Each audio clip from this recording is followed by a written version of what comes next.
সিরাজগঞ্জের তারাশে রোপা আমন ও শাকসবজি উৎপাদন বাড়াতে ক্ষুদ্র প্রান্তিক কৃষকদের মাঝে বিনামূল্যে সার বিতরণ করা হয়েছে।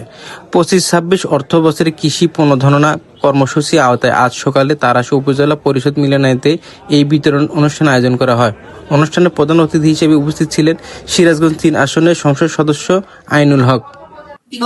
এছাড়া উপস্থিত আছেন আমাদের উপজেলা কৃষি অফিসের সদস্যবৃন্দ এবং উপস্থিত আছেন আমাদের কৃষক কৃষানী ভাই বোনেরা, যাদের জন্য আজকের আমাদের অনুষ্ঠান। সকলকে এবং 600 জন কৃষক শাকসবজির বীজ এবং সার পাবেন।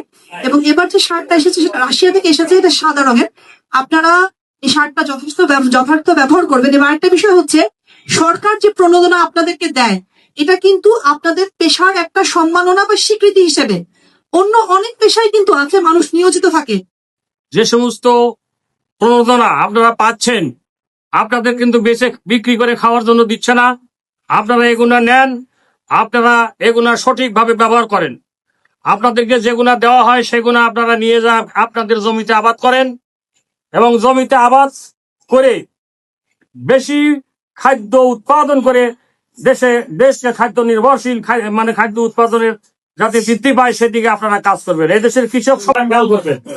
আপনাদের আমি বলতে আপনার নাকি কমবে, তাতে কিন্তু কমবে না।